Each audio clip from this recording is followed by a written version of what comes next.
There you go. This meeting is being recorded by the host or participant. Okay.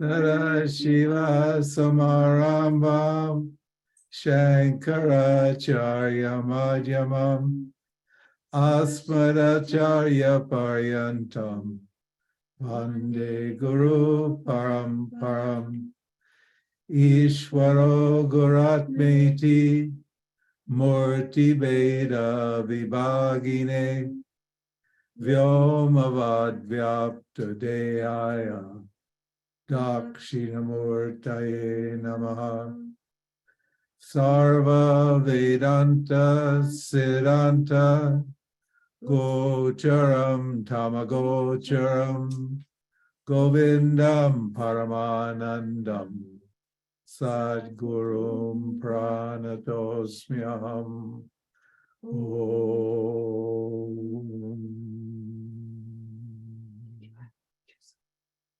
Did unmute yourself. Yeah, yes, I am unmuted. Okay, good. Welcome.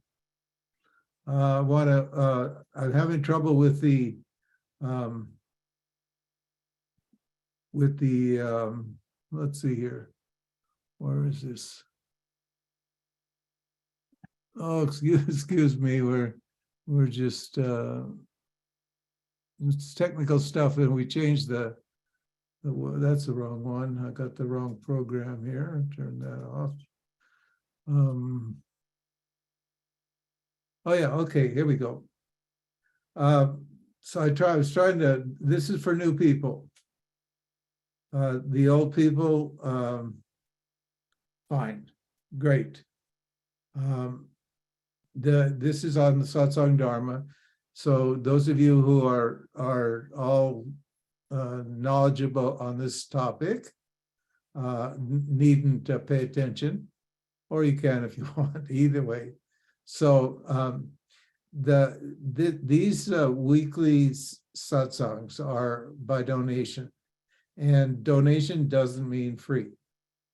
And from now on, we're only going to teach people who donate. However, if you're new, you can attend without donating for 1 month to see what Vedanta has to offer. If you're coming because it's free, or you're just bored and lonely and want to connect with Vedanta people, please look for another Sangha. Although most neo-teachers charge these days, I'm told, there are probably needy teachers who interpret attention as love and who don't charge. So you can get a free satsang there if you want. The minimum Shining World donation is $10 or euros, whatever your currency is, per session.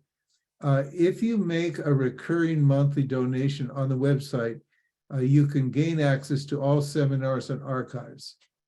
And if you value what we do, you will donate regularly. We'll value you more because you're putting your money where your mouth is. If you value your own spiritual growth, then you will donate regularly, because the heart that gives gathers. If you're a getter and not a giver, you're not going to grow, and you're not going to get free if you're not growing. So you're going to grow into freedom, into the freedom that is your nature. And if you don't donate after the grace period, we'll block you. So nothing sentimental about it. We'll just block you. To understand the benefits of our donation philosophy and set up a regular donation, you can click here. The link is here. It's on the shiningworld.com donation button on the webpage. Please read the donation philosophy. Well, this is something you should think about, because it's an integral part of your spiritual practice. And again, for those the regular people, and there are many people who do presently give regularly and generously on a monthly, bi-monthly, quarterly, semi-annual, or annual basis according to their means. They obviously do that, or we wouldn't have been able to reach so many people with this message, because thousands of people read the website.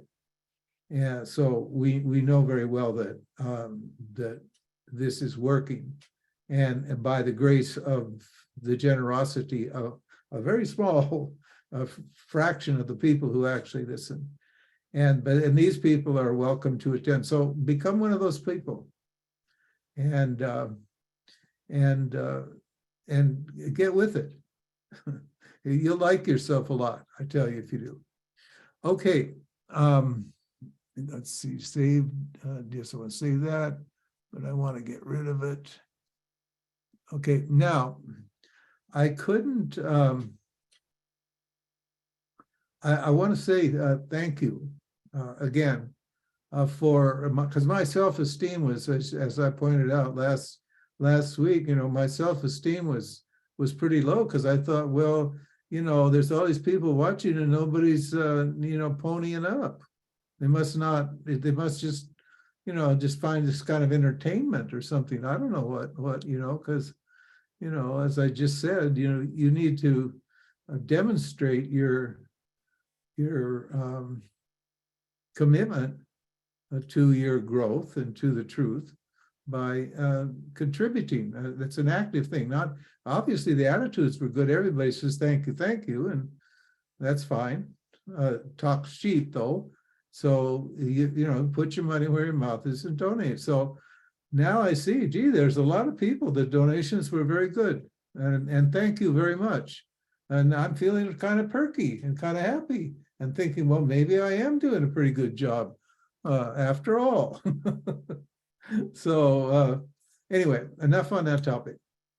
I got an email this week from one of our people. And she suggested that I teach a text tonight. I'll do it we'll just take our time and do it. It's called Sadhana Panchakam. And Sadhana Panchakam means the 5 practices, because just as you have to put your money where the mouth is in anything in life, really, particularly in Vedanta, you need to implement what you know or believe or think or feel. But before you do that, you need to know what you need to know. So there are 5 verses in this. We'll just do this text. It's by Adi Shankaracharya, and it's a required understanding. It's the big picture.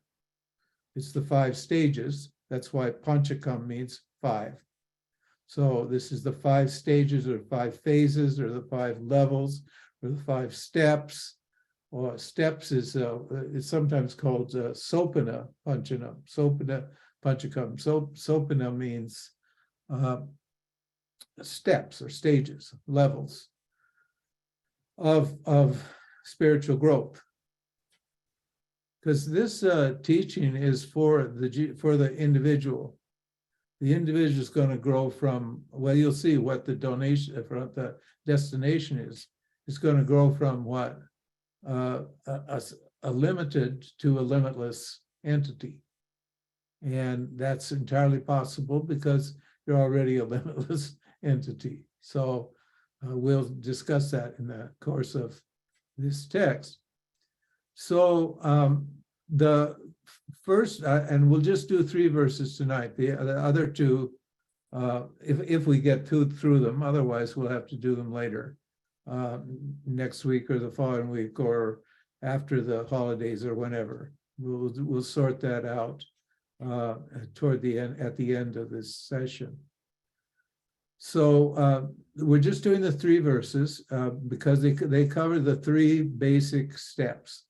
The other 2 are more or less additional information. So we're going to get the 3 basic steps, which are basically 5 steps. You'll see as we go, or 5 stages. You can break this down any way you want it to, and I'm trying to keep it simple. So verse 1 and this relates to the general scheme of Vedic caste system. Caste system is a bad word. Sorry to use it. Castes are actually guna driven originally in the Vedas. They were not hereditary. And so, these stages that we're talking about here apply generally to the caste system. Now, India is not the only place that has a caste system or class system. Every society has a caste system because every society is made up of nothing but these 3 gunas, and it's the gunas that determine. The gunas are your swadharma, and they are your swabhava, your nature, however you're made by Ishvara when you come here, and they determine your swadharma, in other words, what you do. And so the first stage, and these are stages of life as well. So the first stage is the student phase. The first thing you do when after you get a brain, after a couple of years, your brain, your intellect starts to work. You start to differentiate and discriminate a little bit from your parents and so forth and so on. And you start getting educated. And but this Vedanta education is, and education is an interesting word. It comes from the Latin word educare. Educare means to lead out, and to lead, and a means leading out. So leading out of what? Well, leading out of ignorance. It fits perfectly into the whole Vedanta idea, because the issue is one of what?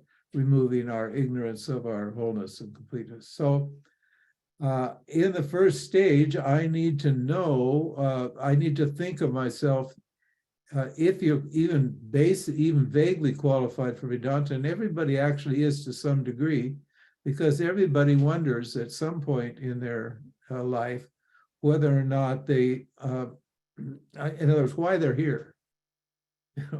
Well, what am I doing here in this strange, weird meat tube, this body, and what should I be doing, and why am I chasing these objects which just proves, as you know, from those of you know who have been studying Vedanta for a while, the pursuit of these things these experiences that we do in life, security, pleasure, virtue, power, fame, so forth and so on, those are all not what we really want. What we really want is what? Freedom from the desire, freedom from the wants, freedom from the fears and the desires that bother us. Those are proxies for our true want. So everybody here is actually a seeker of freedom. That's the point. And the problem is that seeking freedom in what appears as reality to ordinary people is that the field in which you're doing these actions is a zero-sum field. That's, in other words, it's a dualistic field. And what does that mean? That means for every upside, there's a downside. If getting something implies ungetting, right? That's what duality means. If you get something, you're going to unget it. There's a downside to that. And that's just your own experience. If you haven't experienced that yet, then you're really basically unaware of your relationship to life and what life is. You're so egocentric, you're so self-centered that you haven't figured out that you can't win here. And so you keep trying to game the system to make it work for you. You think maybe I just got the wrong object or whatever. So, and that for example, just in a relationship, you say, I wanted you once, but now I want to get rid of you. Your feelings change and what? And you need to feel that you need to change the object or get rid of the one object and gain a new object. And so what does this verse say? It says that there's an absolute, for Vedanta to work for you, there's an absolute need to know the defects of seeking happiness in experiences, in objects. Objects means experiences, discrete experiences we call objects in Vedanta. And there are three problems with seeking happiness in experience for happiness or pleasure.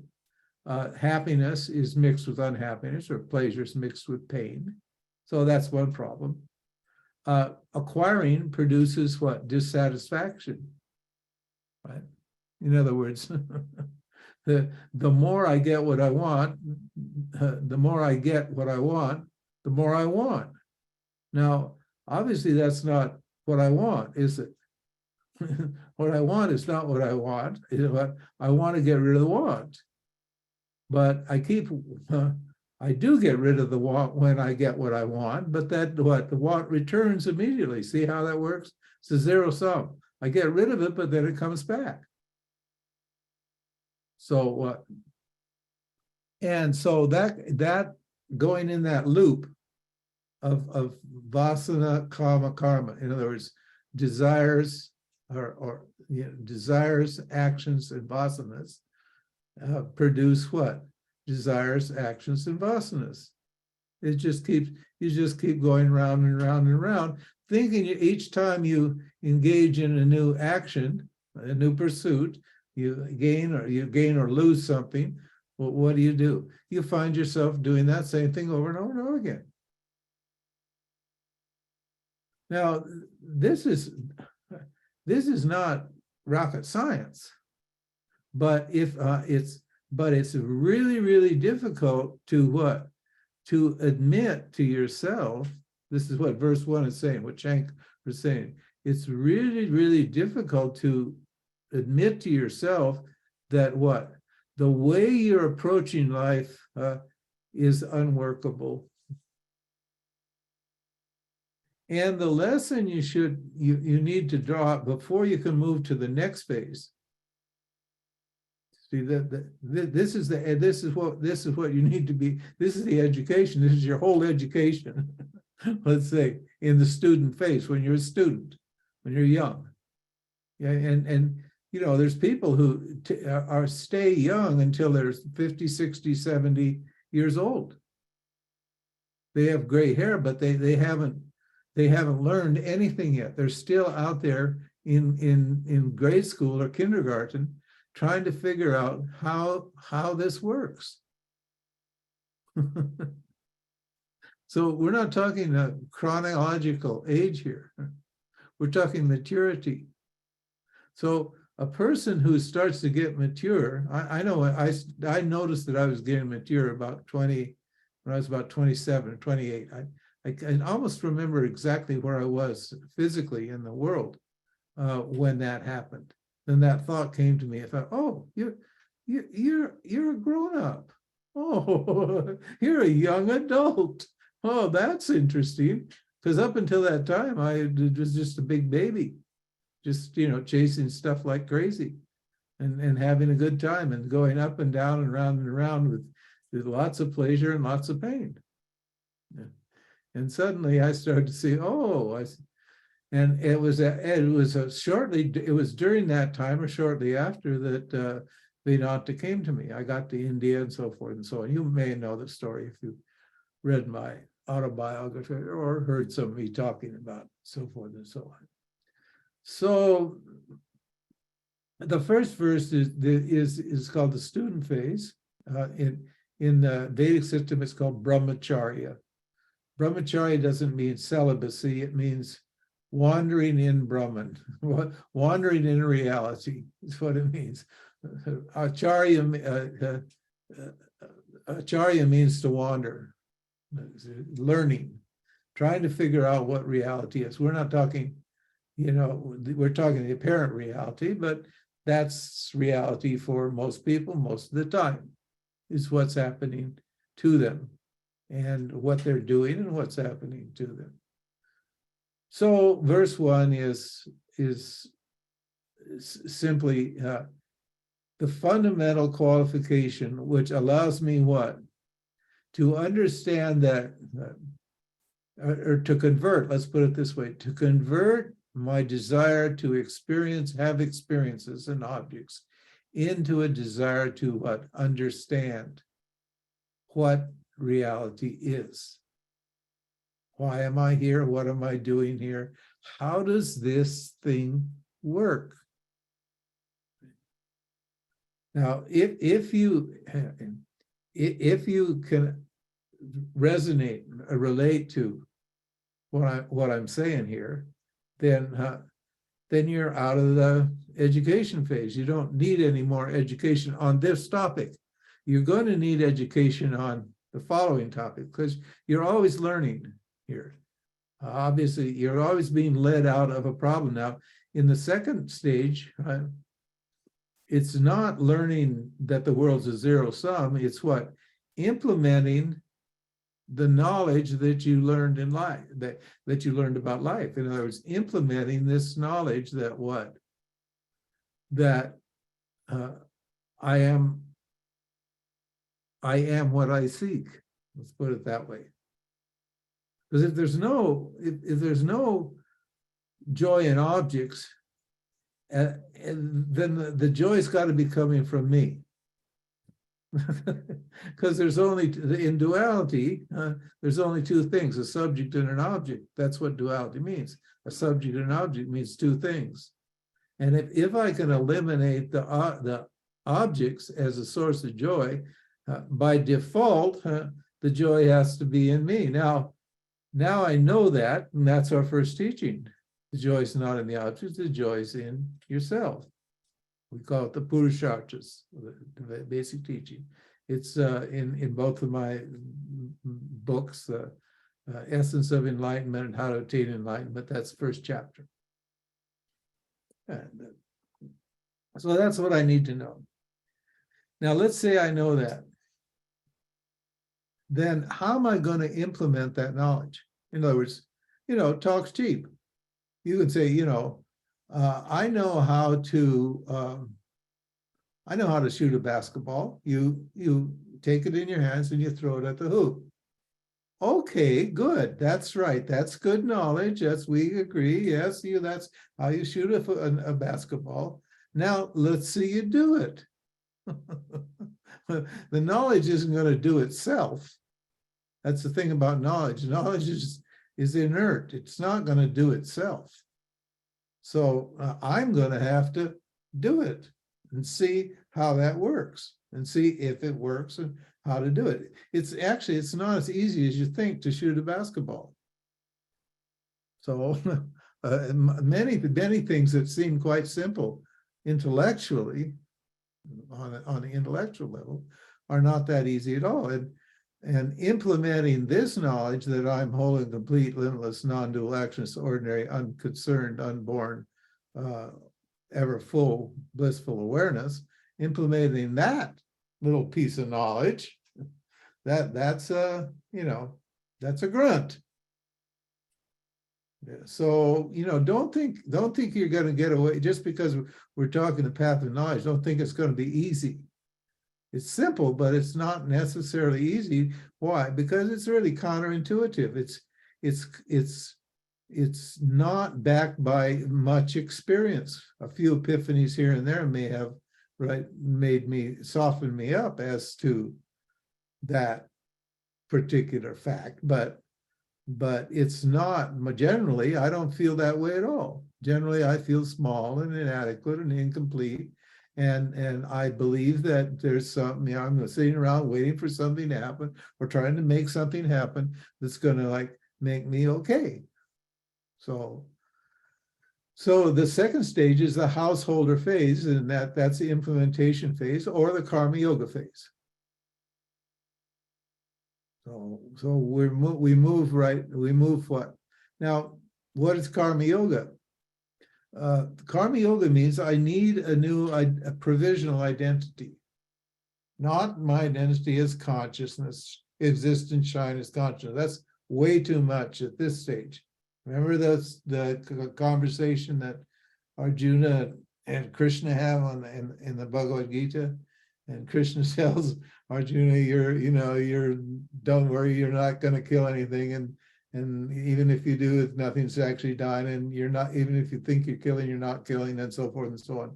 And Arjuna's just sitting there, yes, Baba, yeah, he sort of has a feeling that he's already surrendered to Krishna, so he's just at his wit's end, and so he's listening, but it's just not going in. And Krishna sees it's not going in, so Krishna says, "Oh, I've taught." He doesn't look down on Arjuna. That's the beauty of Vedanta. We don't look down on you because you don't get it. We help you to qualify to get it. And so, karma yoga is going to qualify you to understand what you need to understand, to actualize or implement this knowledge. So Krishna says to Arjuna there, Krishna represents the teacher and the teachers. Krishna is a teacher in the teaching, and you're going to need a teacher for this. We'll talk about that in verse 3 coming up. And he says here, he said, therefore, Arjuna, be a karma yogi. He says, you need karma yoga. I taught you about the self and all that, and now I need to teach you about yoga. And he tells you, what does the yoga do? It removes what? It removes the fears and the desires that is causing the problem that we talked about in the first stage, in the student phase. Karma yoga removes the fears and the desires. We think that experiences are going to remove the fears and the desires, but what? But that doesn't work. Karma yoga works to remove the fears and the desires. Karma yoga's got a limitation too, but it solves the preceding problem. There's going to be another problem come up in a minute. Karma that we're going to need another yoga to deal with, but in the meantime, I need to think of myself as a karma yogi, and what does a karma yogi do? A karma yogi means it has when you take a new identity, you have a new series of duties. When you become a mother, then you're no longer, you have a new series of duties. Maybe you have some of the old duties there, but when the baby pops out of your womb, you become a mother, or even when it starts to grow in your womb, you have certain duties that you have to do to bring that little bundle of awareness into life. So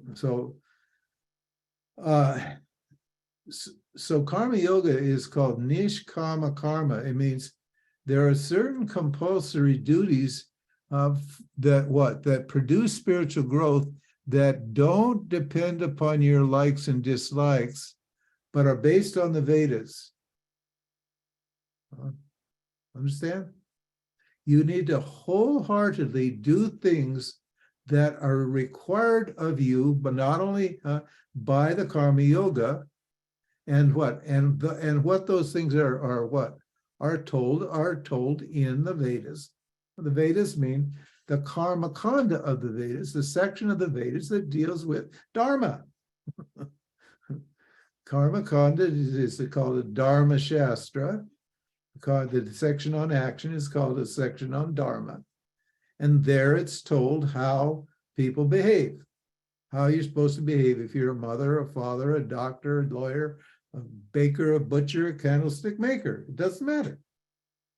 That's all laid out there. Every single swadharma that's available for human beings is explained in the Veda. So, so, and they're telling you to do certain things, whether you like it or not. It's like paying taxes. Does anybody like paying taxes? Well, I don't know. Maybe some people do. I did. Knew a man who enjoyed it. Good for him, you know. But most everybody doesn't like paying taxes, but we're not worried about paying taxes now. Obviously, you should pay your taxes, but what we're worried about is there's 5 things I need to, and I hate to tell you this word, I'm sorry, but I'm the guy that has to I bring really good news, but I also bring the bad news. So I'm not trying to get famous. I'm not trying to be loved and liked by you. So I'm not going to tell you what you want to hear necessarily, although there are people who do want to hear this, and hopefully you do want to hear it. But so I use the word sacrifices because when you give something, you lose something, isn't it? But is that loss actually a loss? Is it a sacrifice? No, a sacrifice is a gain. And what are those 5 sacrifices? We talked about it many, many times. One is you need to worship God, because God's your primary caregiver, always, because God brought you here and supplies you with the equipment you need to do what you need to do, and supplies the world in which you need to do it, and organizes and orchestrates everything. So you better worship God if you want God on your side. And if you want to have a happy life, you need to do that. And you need to worship your parents, your ancestors. Why? Because you're grateful for the fact that you actually exist. You do exist here. Your body, it exists here, and your body is very important to you, and the fact that your body functions is very important to you. And so what? So and that problem, worshiping your mother and father and seeing that, and your grandparents and so on back, because they just got what they got from their parents and so forth and so on. Right? What'll it do? It'll just remove all of those resentments and injustices that you've suffered at the hands of your, alcoholic mom and your workaholic dad, and who co-abused you and neglected you, and all the grievances are going to go away, because you should be grateful that they actually brought you here, because this is the only place you're going to be able to actualize your freedom in this human body. It's a great blessing to have one, and you should be glad for that. You should worship the rishis. That's me. The people who see. That's Sundari. That's Swamiji. That's Swami P. That's Swami D. That's Swami C. All of these people. These are rishis. Rishi means people who see, who know, who have heard the truth and know what it is. And because without them, you're not going to get this knowledge. That's all. You need it. You will see later on in the next verse, it explains what it is. And so what? You should do social service. That means people. You see, because our view is that everything is God. There isn't anything that isn't God. And so people are God. And what? And so in your relationship with people, you should acknowledge their divinity and serve them. Every day, people want something from you, and you should think, I'm serving God here, and I'm happy to do it. That's a duty to me. I'm not getting what I necessarily want based upon my likes and dislikes, but God is asking me what? God is asking me, who is God, to what? To serve. So I serve. And what? And then what? Environmentalism. Big one now, big issue right now. Both the last two, social service and environmentalism are big issues. Recycling, taking care of the planet, plants and animals. It's called Bhuta Yajna. Yajna means a sacrifice or contribution. And what? So I need to put energy into what? Saving the planet. So I'm saving dust. Well, yesterday I was crawling on top of the roof because a whole bunch of dust that came from the Sierra in what we call a Kalima, this great big dust storm came here, and deposited all that Sahara dust on the top of a veranda we had and I scraped it all off and saved it because it's like the essence of the desert, and the plants love it. You have no idea. If those plants could speak, they are speaking. They're saying, thank you, thank you, thank you. And something just shooting up and growing like you wouldn't believe it. Within a couple of days, you'd suddenly see, you notice this plant that was just kind of sitting there doing not much. And suddenly, because of that, because I fed it that essence of the most refined part of the sand or the earth element, those plants just sparkled. They were just so happy. So those 5 are niche. Those you should do, whether you want to or not, whether you like it or not, do it. Right? That's called implementing. Just stop whining, stop complaining, stop trying to get the edge, figure ways out.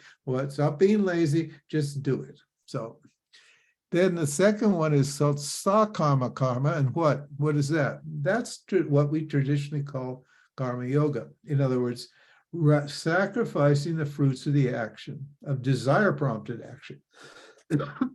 You got your desires, fair enough, but you don't have control over the results. So you might as well, before you even get into doing the action, you might as well just in your mind offload the result to what? To Ishwara, to God, to the field, whatever you want, and act with a calm mind when the next desire comes up and demands attention and action. That's called karma yoga. Karma. It's karma yoga with desire. What's that going to do? It's going to give me a quiet mind. And then another form of nishkama karma is what? Finally, in the second stage of karma yoga, it's standing up to your desires, not acting them out with a karma yoga attitude, but what? Just say no. That's implementing. Okay, now that's hard. That's the second stage is harder. Most people don't even get to that stage. Some people stop. A lot of people stop at the first stage when they get a little bit of success at it. They start feeling okay, and things start working, because things will start working if you relieve your anxiety. Now this is just psychology. This is just our therapy, Vedanta therapy. Now, but that doesn't mean, when your life is going good, you don't have desires. You still have desires. The desires are there. When the last desire goes, your body drops and you put you in the grave. That's it. So in the next stage of karma yoga, what?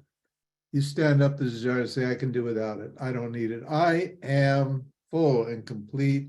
I'm whole. I am what I want. I'm good. Thank you. Forget it. And you what? You take control of your mind. That pesky mind. So that's verse 1. Okay. Now, verse 2. This is called wandering in the forest. What is wandering in the forest? In the Vedic system, once you've got the student phase and you've done your karma yoga, that's the householder phase. You had a family, you had a job, kids, and et cetera, et cetera, et cetera. Then when a certain time comes, usually it's in the 40s, maybe mid 40s, sometimes a little earlier, sometimes a little later, but you drop out. You will drop out. We call it forest wandering. And this is where you implement now. You continue to implement. What do? You do this, we call it upasana yoga or discipline. Okay? And it's based or presupposes the quiet, spiritually oriented mind that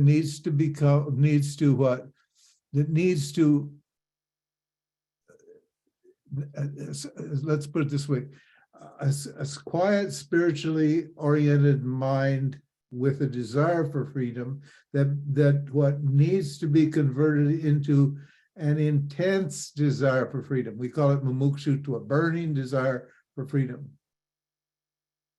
Because as long as you got other desires to it, your path is going to take a long, long time. You get a little spurt, and then another desire leads you off to this path, and you go down that for a year or two, and then you'll say, oh, that doesn't work. That's zero sum.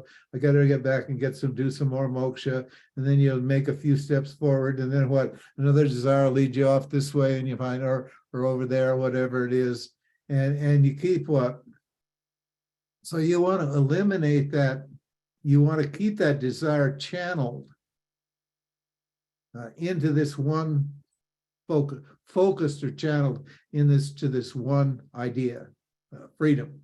We call it moksha, freedom. Now you're already free, but what? But their desires are what? Telling you you're not free. So I've got to work with the part of myself that says I'm not free. That's all. And I've got to gain control of it. Before it was anxiety we're getting rid of. Now we're getting rid of what? A wandering mind that wanders, right?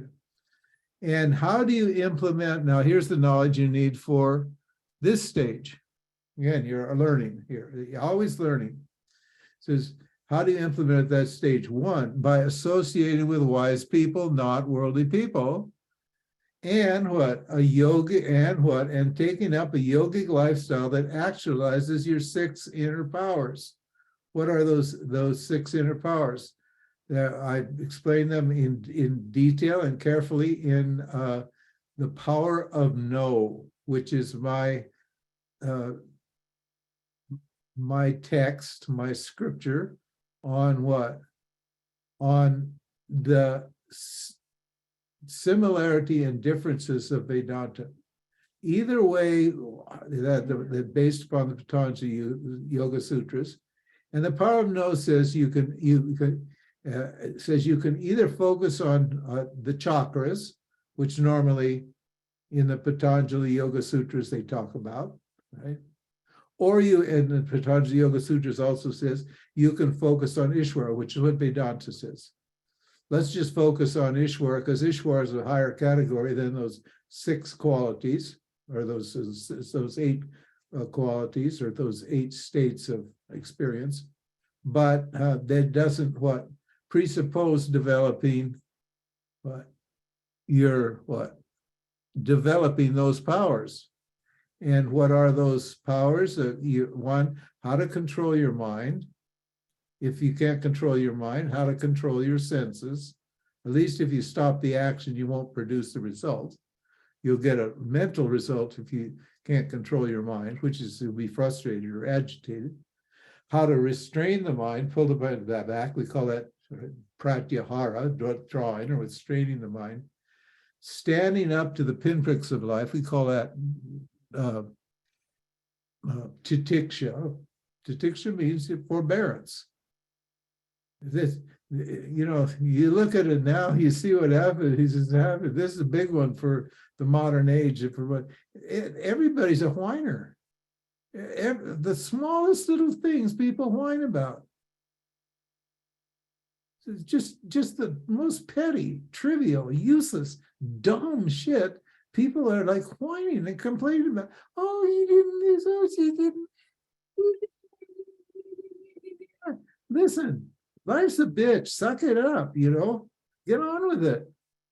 If you don't have that attitude, you're never going to grow here. And then what? That's number 3. Then 4, faith. Faith is what? Faith, pending the result of investigation. If you don't, what? If you can't accept this teaching and this path, if you can't accept it, then there's no point, in doubting it. Now, normally faith is a problem because what? Faith, generally, there's blind faith. What? It's built upon not knowing. It's built upon not investigating. Right? So what do? Well, we give you a means for investigating what we say. That's in the next verse. That's called knowledge yoga. In the third verse, where we come to knowledge yoga or Vedanta, we supply you with a method which will allow you to what? See if what we say is true or not. I don't want you to believe me. I mean, you can believe me, but it's still, if you believe me, it still isn't your knowledge. It's got to be you've got to what? You've got to apply the methodology, the teaching, the means of knowledge, and see if it's true, if what we say is true or not. In fact, I don't want you to believe me. Understand? So faith is faith, and then what? And then bhakti. Bhakti is just devotion, one-pointed, single-pointed devotion, which Patanjali calls, what's he called? Not nirvana. That's Buddhist. Samadhi. Yeah, samadhi. Samadhi means what? Single-pointed samadhi. The intellect what? Sees everything equally. Means, huh? Yeah, nirvikalpa samadhi. Right? Savikalpa samadhi is with the thinking, with thoughts, and then nirvikalpa is without. So that's yoga. First karma yoga, then what? Then upasana yoga. Upasana yoga is implementing what? The teachings. That's a meditation. Dhyanam is one of the stages of Patanjali. That's called meditation, but it's not meditating on a chakra, on a feeling. It's meditating on what? On the knowledge, I am whole and complete, and holding one's attention on that consistently. That's called samadhana. That's another one of the qualifications. Samadhana means extending the meditation period longer and longer and longer, because some of this teaching is a logical teaching, right? And you can't prove the existence of God except indirectly, but we can use logic to what? Get rid of ignorance, because ignorance is the problem. So that's verse 2. Verse 3 is what? Knowledge yoga. And what is knowledge yoga? A teacher is required. There are no exceptions to this. Because if you could read your way or do your way to the self, then there'd be no need for Vedanta. And what? And Vedanta requires a teacher. That's it. This does not work without a teacher. We'll get to whether you like a teacher or not in that. We're going to talk about that in just a minute. This is this is a quick and easy path if what? If you understand it, and if if you're a qualified person. And what is now? If a qualified person means you've fulfilled these, you doing your karma yoga, and you're what? And you're implementing this knowledge in a daily basis as best you can on your own. And then you're like, we know you're learning, we know you are humble, and we know you can't figure it out on your own. So then we're happy to help you, because we know you put your money where your mouth is, and you're a good person. That's called a sadhu. Sadhu means a good person in India, the word sadhu. It doesn't mean some weird guy with his hair all up and, smoking a chillum in the Ganges banks or whatever it is. That's not what sadhu means. But if you need to be qualified, the teacher needs to be qualified. And what is a teacher? What is a qualified teacher? It's somebody who's what? Who's established in Brahman. In other words, who knows, who can say with full confidence, without any arrogance at all, and know exactly what it means, can say, I am what? Whole and complete, actionless, unborn, existent, shining as ever full, blissful awareness. Now, there are people who know that who are not qualified to teach Vedanta. They can inspire you. They can provide a role model for you, something to aspire to. They can inspire you and cause you to aspire to become like them because they're beautiful people. But what? But they don't. They're not capable of teaching properly because you're already free. So, and seeing another free being doesn't make you free. It excites your interest in freedom, obviously, and can be helpful, inspirationally to get you to motivate you to do the work. But what? But a Shrotriya is somebody who can wield the teachings carefully, consistently, according to the methodology. And that methodology is based upon the unexamined logic of your own experience. In other words, we're going to teach you something that you already know, but you don't know, that you've forgotten. And bring that, what's in you, out so you can see it. Oh, this is me. That's cool. Right? And here's the reason why. You need to say why it is you're free. It says, and so this, see how this is all tied in together. It's all just woven into this beautiful system.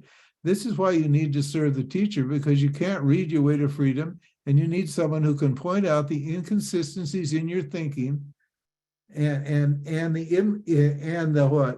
the hypocrisy that's involved in the application of this knowledge. Because a lot of people are claiming it, but they're not actually what? They're not actually there. In other words, there's no they're there, right? They're fakers. And what do I know if I have blind faith? If I have blind faith and somebody says that, and I just hand over my life to a person like that, you're asking for trouble. You're a fool.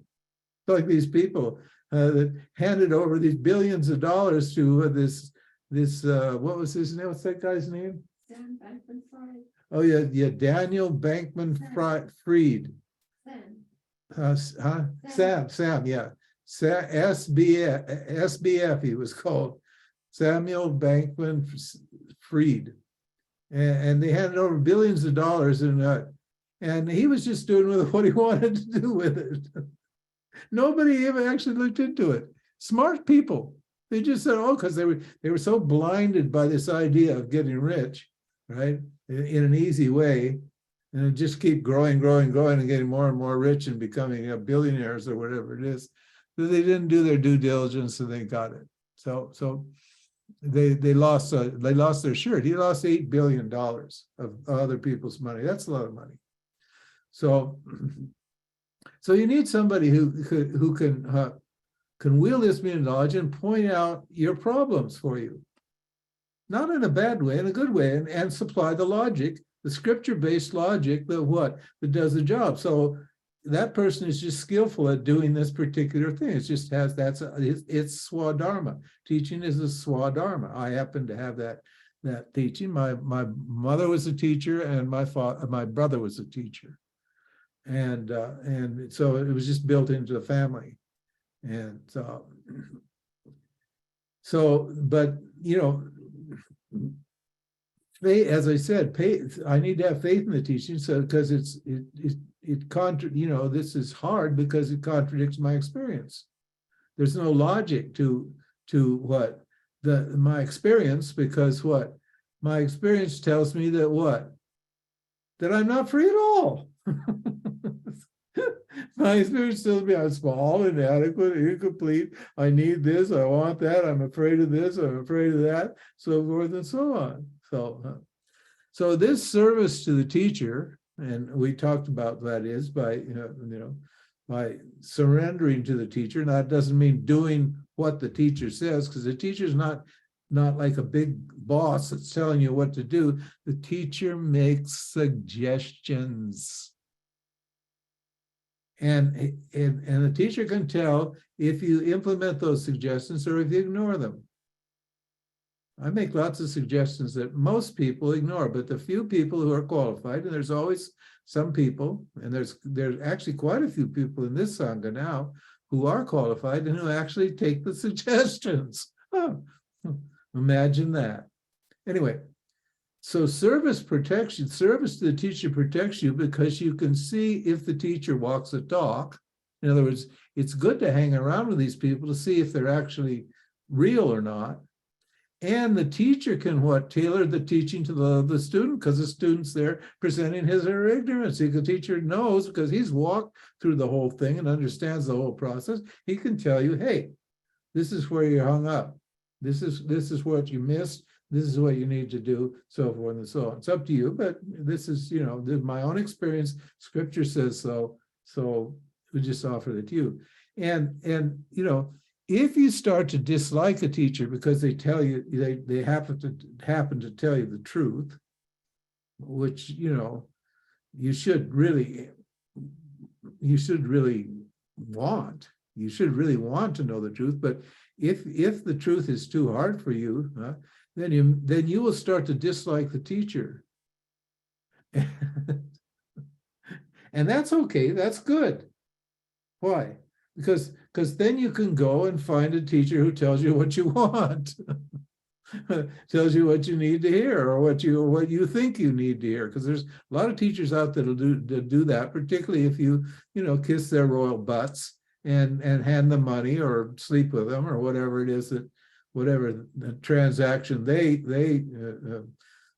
think justifies their teaching, whatever that is. And there's not, anyway, we'll get to that in a minute. So, and so the teacher gets sick and tired of people. I very, very rarely, I have great patience, but I've developed I liked him quite a bit, and I developed a dislike for him in the last couple of years, and I just finally just wrote him off. I just refused to talk to him anymore because he was contentious and he wanted to argue. And his attitude, he wanted to prove to me that he was right and that I was wrong. And I can be wrong. There's nothing wrong with being wrong. There's nothing right with being right either. Huh? But a person like me, you don't want to piss me off. What's the point? Right? Yeah, so and if you do, then move on. And I'm happy to move on and talk to people and help people that like me. Yeah, duh. Where there's a kind of basic rapport where somebody's not trying to game me. I'm the last guy you should try to convince of something. I think for myself, and I've got my, that's the way I am. So anyway, so the benefit of disliking your teacher and a teacher disliking you is what? I know this sounds weird. I understand this. It sounds weird, but this is Vedanta. The benefit of mutual dislike is that neither person wastes any time. You shouldn't waste your time with a person who you don't like, and whoever you are, your teacher or a student. So, so get on with it. Just walk away. So, and the only reason you would the only reason you would argue with a teacher is because you believe that that enlightenment is some kind of special experience that's available through different techniques. And there is no different technique. And Vedanta is not a technique. There's only one problem. If there's only one problem, there's only one solution. You can't have, there's only one solution for one problem. And what is that? Ignorance is the problem, and knowledge is the solution. And knowledge is produced by logic, which you are incapable of applying to your own mind. So you should hang around with these people and keep going until it starts to click in your mind and it starts to work. That's how I did it. I just listened to my teacher over and over again. I just sat there for 2 years, every day, morning till night, hour after hour after hour, and just until it click, click, click, click, click. It just starts to click. That's all. It wasn't rocket science. It was hard. It was great, but it was hard. Because your mind wanders. My mind was pretty well controlled, and I knew very well that I only wanted moksha, so it wasn't bad. But if you haven't gathered the rays of your mind and focused them into this one topic, then it's going to be very hard. And in fact, you'll never actually get to that stage. And so anyway, that's an introduction to verse 3. And now what is verse 3? Verse 3 is knowledge is what? You know this. We've talked about this many times. Although there are new people who don't know what it is, so I'll just explain it shortly. Is Shravana, Manana, and Nididhyasana. And that means listening, resolving doubts that are created by the teaching, right? And what? And assimilating the knowledge, I am whole and complete. And so what is there are three phases, three stages in knowledge yoga.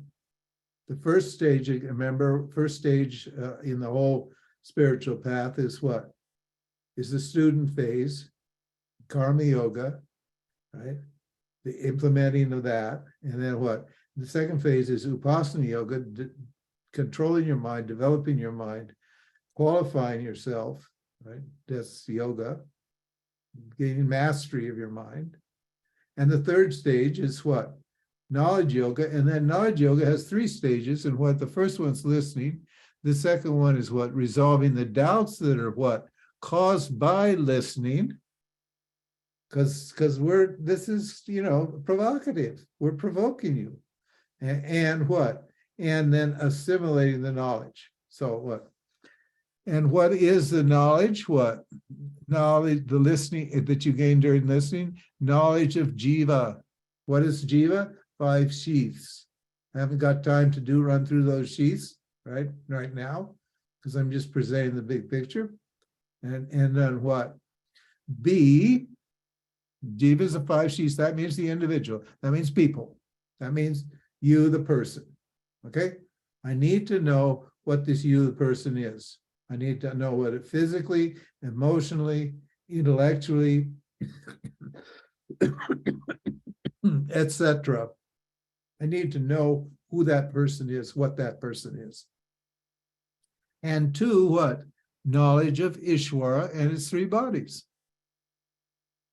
Because that's the other side. One is the jiva, the individual, and what? And Ishvara. Both of them are conscious entities.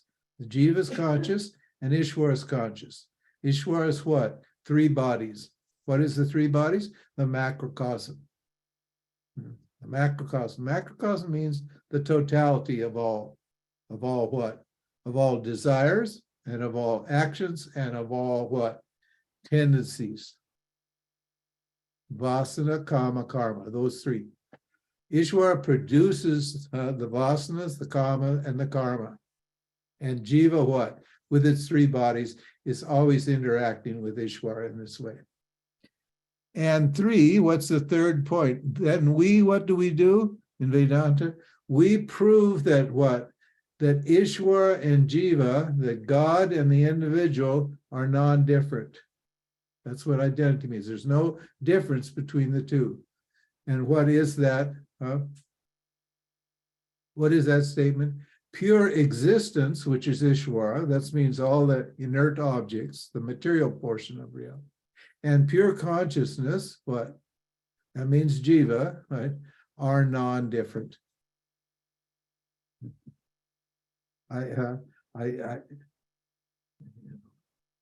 You know this, or if you don't, you'll learn this.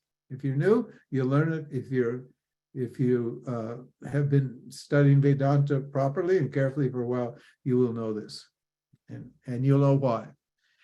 And so what?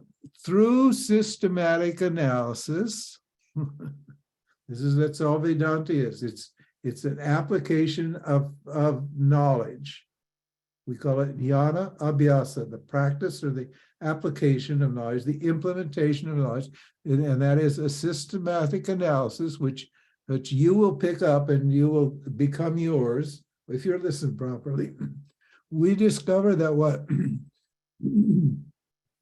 Consciousness is the essence of the individual, existence is the essence of the world, i.e. Ishvara, and that consciousness and existence are non-different. I can't, do you exist unless you know you exist? What's the answer? No. Tell me what you are. Tell me what you don't know. You can't, because as soon as you tell me what you don't know, you know it. And can you what? Know something unless you exist? No. So existence and consciousness are the same. They're non-different. And that leads to what conclusion? And this is all moksha is. Everything is me, myself. Unborn existence shining as what? Ever full, conscious, ever full bliss. Bliss means being, satisfaction. I am completely satisfied. I am satisfaction itself. Now, where did this whole thing start? See how during this whole process, what? This whole process generated the exact opposite knowledge in me. What is the exact opposite? Where did I start? I'm looking for pleasure. Life is really tough. I was born in this bad family and this sad situation. I was born here on earth. I don't belong here on earth. I'm from a different planet. I have the wrong body. Blah blah blah blah blah blah blah blah blah blah blah blah blah blah blah. What? And by subjecting yourself to this teaching, in total, where do you come? Everything's me. And you're going to say, I'm fine. The world is non-different from me. Nobody can take me away from me. Nothing, the world can't take me away from me. Nothing can take me away from me. I stand alone. I'm free. So that's Sadhana Panchakam. And if we're going to take like 10 minutes, huh? No, we're going to do Q&A. It's a really helpful stage. Oh, it's okay. So Sundari says, "Well, okay, let's do Q&A. Do you need to break, or do you have any questions? Because if you have questions, we can take those questions now. You can put them in the chat."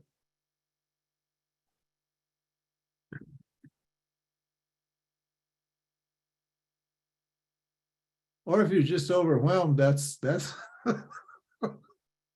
that's cool too. I did, huh? No question. There's no question. Yeah, there shouldn't be really, because it totally. You see that? How can you argue with this? I mean, where are you gonna? What are you gonna argue about? Do we find the text in Shining World? Yeah, that's yes. I don't. I haven't posted. What I'll do is this. Here's what I'll do. I posted this. What I said tonight. I posted this on the website in the satsang section. I just posted it 10 minutes before we started. So that whole talk is there. The outline of the talk. I embellished it a little bit, add a little bit, but basically that's it. Now, where did this come from? This came from a transcript of Swami Paramarthananda's teaching. And it's called Sadhana Panchakam. It's Shankar, I mentioned, it's Shankar's 5 verses on what? On what you can do. This is for the doer. Right? And what you can do to actualize, to realize and actualize your freedom. Because you're free, you're beautiful. Your nature's love. We didn't even get into the love side of it. But it doesn't matter, because freedom equals non-dual love. Non-dual love means what? I don't depend upon anybody else for love. I realize what? That I am love. You need to be able to say that, not I want love or whatever it is. You don't say I am love. Love is me, right? That's the the conclusion that you're going to come to. So I will post that. I'll put that on Google Drive with a link and make it available to the public. And the copy that I'm posting, I've saved you a lot of trouble, because I tell you, you will never read it, the whole thing. It's better just to read this. But if you want to see that I'm not bullshitting you, and if you actually are interested in the Sanskrit and the more details on it, then the copy is a transcript, a very good transcript by one of Swami P's obviously self-actualized disciples, because there's no mistakes in it. It's absolutely excellent. The language is needs a little something. There's tons of Sanskrit in it, transliterated Sanskrit, mind you. But I'll post that there, and what I've done is I've just underlined the English parts that are relevant, that I've abstracted from that text and put and it's explained to you tonight. Okay. Michael, hi, Michael. I don't have a question. That's fine. Yeah, you don't have to have a question. You can participate. You can say what you think if you like. I don't have a question. I just think that I need a personal coaching about how to implement karma yoga, so that it works for me in such a way that it actually creates sattva and doesn't only remove anxiety and worries. Okay. Make an appointment and a small donation, whatever you can afford, to me, and I'll talk to you. Well, I'll give you an hour. Sometimes it goes 2 hours, however long it takes, or maybe less. I'll help you unhook this problem. I can explain that. So there's a link on the website, on the homepage. It says I don't know what does it say, something. You'll see it. Skype chat with James or Raman Sundri or whatever it is. It's in the middle of the homepage, or just write me an email and we'll set up I think my email address is here in the corner of the screen here, swartzjb@gmail.com. Just write me an email and we'll organize a talk, and I'll help you sort this out. I can do that. I'm qualified to do that. So yes, it's good. No, that's the service that's available here in Shining World. I mean, we want, but we don't want to. We want you to understand what the value of it is, and then you can use us. I want to be used. Listen. I'm bored with myself. I mean, not that I'm bored with myself, but I don't have anything to do really.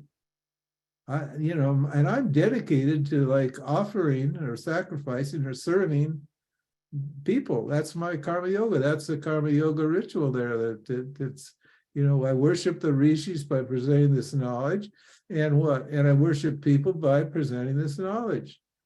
And I'm good at it. I've got teaching vasanas that they're built in. I told you, my mother and brother were both teachers and very educated people, and I was, well educated. So here's Vidya Spandana. Hi, Vidya. I'm concerned I will merely memorize it. Yeah, well, that's absolutely right. That's a very good doubt to have, because you cannot memorize your way to, but you need to memorize it. I mean, it needs to be committed to memory, but you don't want to memorize it and just look at it like a formula and say, well, I know Vedanta, I must be free. No, Vedanta is the means for knowledge. Vedanta is not what we're getting, but for that means to work, I have to know what it is. So, and I've explained to you the steps here. So it says here, merely memorizing information like learning physics or chemistry. How does one move forward and progress rather than just memorize or learn? You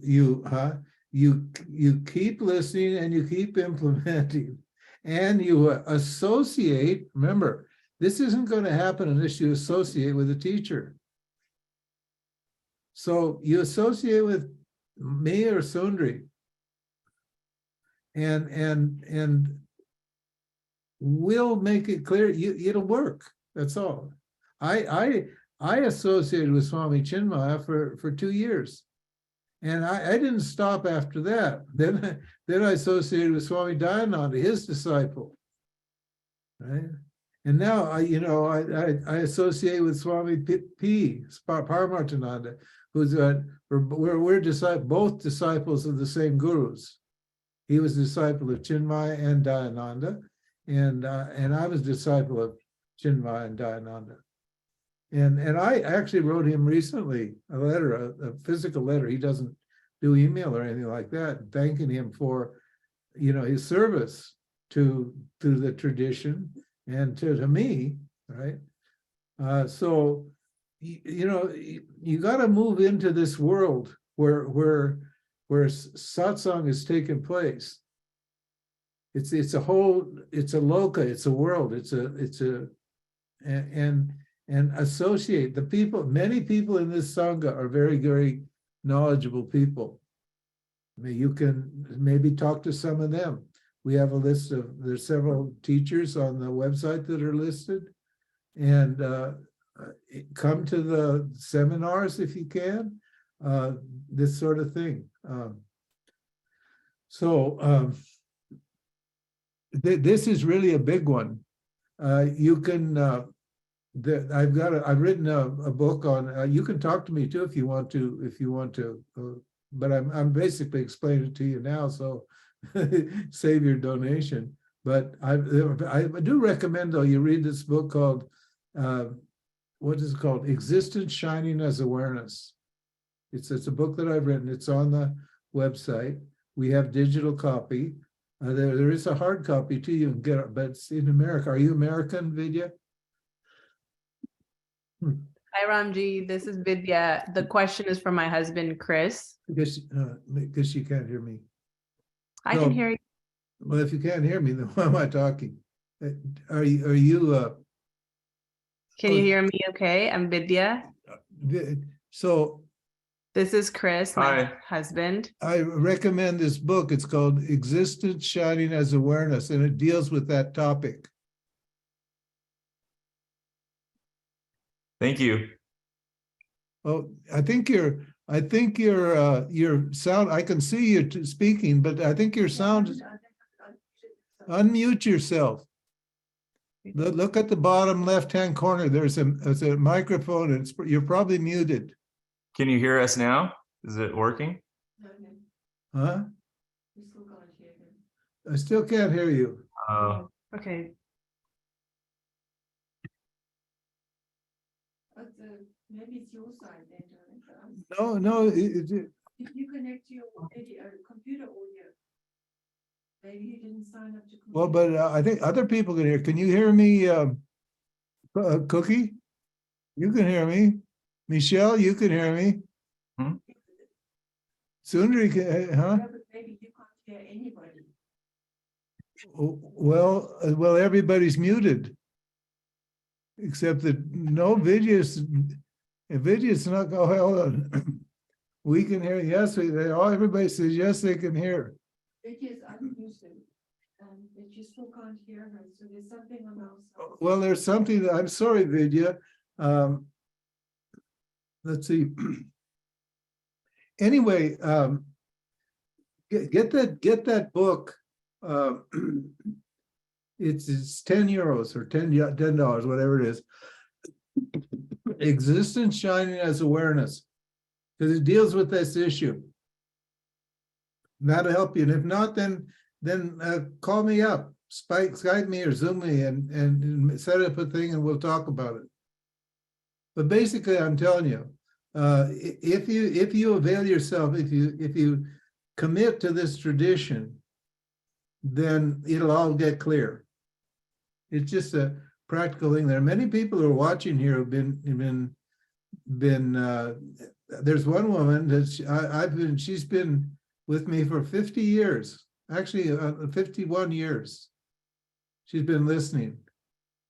And it's not that she needs it, wants anything. She definitely knows who she is, but she just loves it because it's a whole world. We're in a really beautiful world, shining world. That's what shining world means.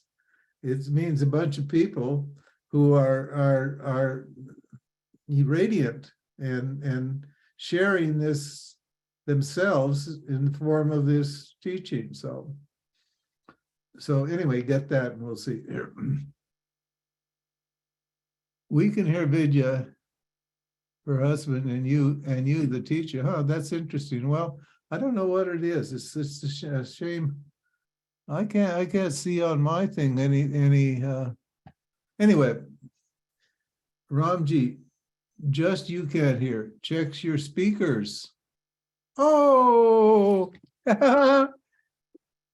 now say something, Vidya. Can you hear us now? No, Okay. Sundari can't hear you either. She's at another workstation on the other side of the room. So anyway, Fine. anyway, it's okay. I think that's done. Okay, I think it looks like we're done. Everybody. Just ask them about Christmas and New Year. Oh yeah, so the next week is Christmas, Then after New Year, and following Sunday. yeah, we're not going to do it on Christmas. I mean, everybody's got family stuff to do, and maybe we'll just take a day off then. But what about New Year's? Is New Year's following Sunday? Does anybody want to, or shall we just call it quits on New Year's too, and assume that you're out celebrating the New Year? Yes, please. Yes. Let's have it New Year's. Yes. Yes, Yeah, please, Cookie Ramji. says, yeah, take the, okay, let's take it. I see Please. yeah, go party, do your New Year's thing. And we'll, what do you think, Cece? Yeah, thumbs up or thumbs down for New Year's? For New Year's Thumbs with up. you. Oh, With no, we you. got a problem. Ah. Oh, But they do that's want New Year's. Oh, you do want New Year's, is that right? Yeah, I would love that would be Oh, the best for okay, I me. mean, what do you think? What do you want to do? I'm fine. You're good. Okay, Sundari's good too. Because I got a really good one for you on New Year's. It's called or maybe Sundari will do it. We'll see. But I've got one. It's called the Mundaka Upanishad. M-U-N, not Mandukya Upanishad. It's called Mundaka Upanishad. Mundaka. M-U-N-D-A-K-A. It's very poetic and very beautiful Upanishad. It's very simple, very elegant, and presents a yes to New Year's. Great way to start. Okay, Carolyn. Okay, thumbs up. Oh my God. Okay, you guys, back by popular demand. The Ramji and the Sundariji are back to, yeah, it's a good, you're right. It's a good way to start the new year. I hadn't thought of that. Because for me, honestly, there's absolutely no time. Time stopped like 50 some years ago, just stopped. Everything just went frozen still. Nothing's moved since that day. So these are all words, New Year's, year, old, new, these are all, and I understand that, there is the thing called time and things change, but for me, nothing changes at all. Anyway, good. So God bless you guys. And again, thank you for relieving my anxiety about my teaching, because I was thinking I must be a really third-rate teacher because nobody's helping us out. So, and now you've renewed my faith in humanity. By the way, it's 1st of December. Huh? Is it the 31st of December? No, sorry, it's the 1st. It's the 1st. Yeah, it's the 1st. So we're trying to get this time thing sorted out here. Extra news there, so we'll- I'll be there. And we'll send a newsletter and I'll make a, you know, I'll write the lesson up like I did today. The lesson for tonight is to repeat, lesson for tonight is on the satsang section. And we'll send out the next newsletter tomorrow or the next day. Later in the week. Yeah, then probably Tuesday or Wednesday, something. And there you'll be able to get the text, the Swami P transcript. But it basically, anyway, it'd be nice just to get it and look through it and see, because this is part of my service.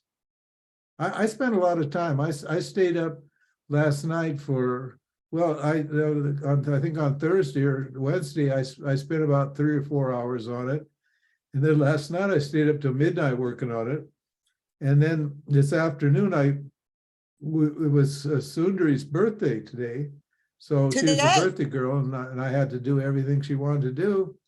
And birthday, but we got home in time for me to spend another 2 hours. It's still your birthday, isn't it?